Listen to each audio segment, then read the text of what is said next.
Kidney পাথরের চিকিৎসা নিয়ে বেশ কিছু বিভ্রান্তি আছে আমাদের সমাজে। বেশ কিছু অপচিকিৎসাও চলে এই বিভ্রান্তির সুযোগ নিয়ে। যেমন পাথর হয়েছে, তাহলে পাথরকুচি খা। বলল যে আমার অমকের অমক হোমিওপ্যাথি খেয়েছে, সব কটা পাথর গলে গলে বেরিয়ে গেছে। কখনো নয়। পাথর আপনা আপনি কিছু বেরিয়ে যায়, সেগুলি হোমিওপ্যাথি ডাক্তাররা বলে যে আমরা বের করে দিয়েছি। কথায় বলে না, ঝড়ে বক পড়ে, ফকিরের কেরামতি বাড়ে। আর একটা বিভ্রান্তি আছে, সেটা হলো লেবুর রস খালি পেটে উষ্ণ গরম পানির মধ্যে লেবু চিপে খেলে নাকি পাথর গলে বেরিয়ে যাবে। অনেকে বলে চর্বিও গলে বেরিয়ে যাবে। অনেকেরই ধারণা শশা খেলেও পাথর গলে গলে বেরিয়ে যাবে। এটাও মিথ্যা কথা।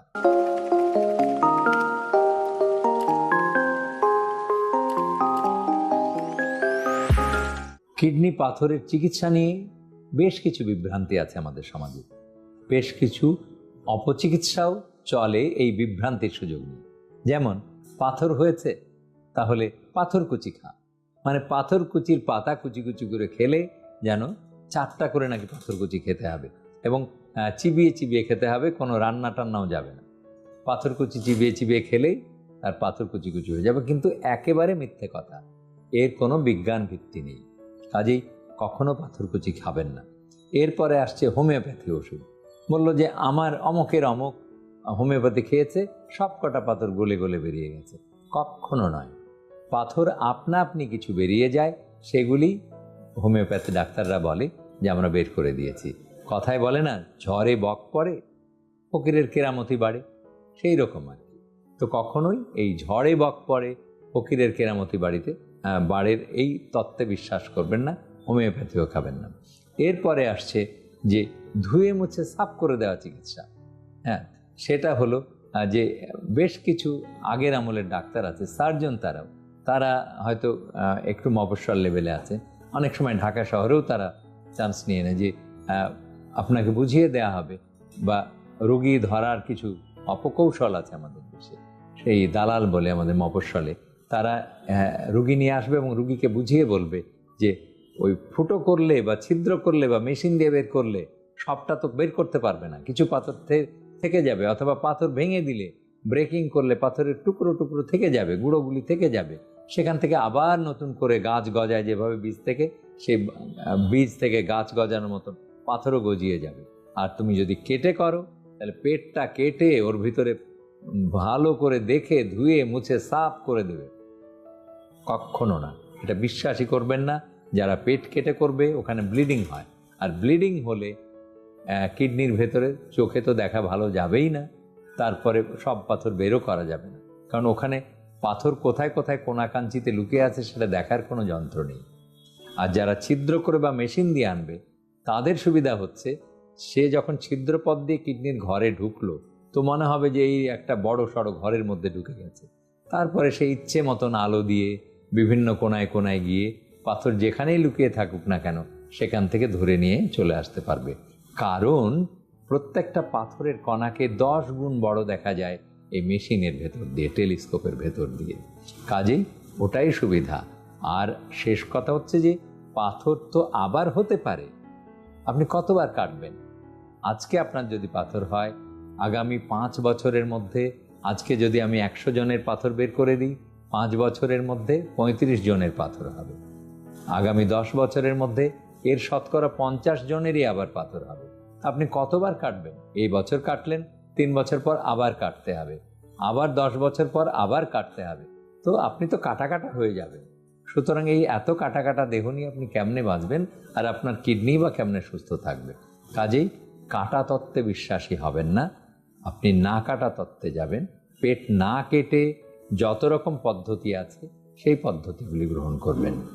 তবেই আপনার পাথর কিডনি থেকে বের করে শান্তিতে থাকবেন। কারণ কিডনির পাথর আবার হতে পারে, আর এই পাথর বের করে আমরা পাথর অ্যানালাইসিস করে তারপরে পাথর যাতে আর না হয় সেই বন্দোবস্ত করার চেষ্টা করব।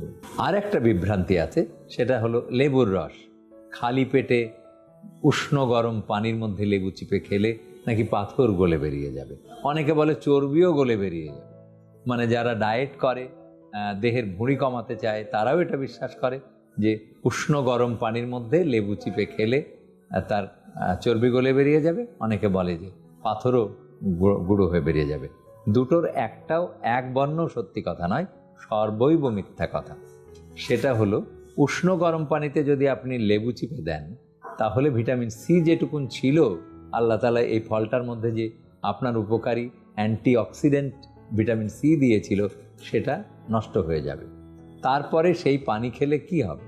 পানি খেলে প্রস্রাব বেশি হবে, আর প্রস্রাব বেশি হলেই যে পাথর বেরিয়ে যাবে সব সর্বাংশে সত্যি নয়। যে পাথরটা ঝুলে ছিল, মানে স্রোতধারার মধ্যে ছিল, সেইটা পানি খেলে প্রস্রাবের সাথে বেরিয়ে যেতে পারে, কিন্তু তার সাথে লেবুর রসের কোনো যোগাযোগ নেই বা উপকারিতা নেই।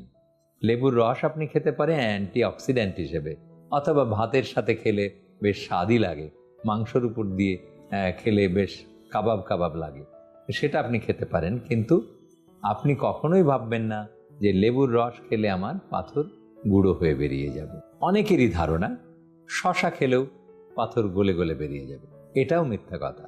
আসলে শশা এমন একটা সবজি যেখানে অক্সালেট আছে খুবই অল্প পরিমাণ, কাজেই ডাক্তাররা যাদের পাথর হয় তাদেরকে শশা খেতে বলে, কারণ আপনি লো অক্সালেট সবজি খুঁজছেন, মানে কম অক্সালেট সমৃদ্ধ সবজি খাওয়ার জন্যই ডাক্তার শশা খেতে বলেছে। কিন্তু আপনি মনকে মন শশা খেলেই পাথর গলে গলে বেরিয়ে যাবে, এই ধারণা সর্বৈব মিথ্যা কথা, এবং সমূলে এটা উৎখাত করতে হবে, যে বিশ্বাসই করার দরকার নেই শশা খাবেন আর পাথর বেরিয়ে যাবে, এটা সঠিক নয়।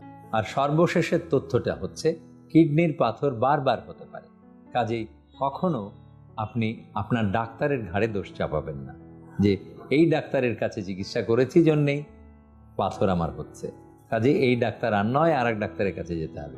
অনেকে আবার আরও এক ধাপ এগিয়ে যান যে বাংলাদেশেই আর চিকিৎসা নয়, এরপরে ভারতে যেতে হবে, তাহলে হয়তো আর পাথর হবে না।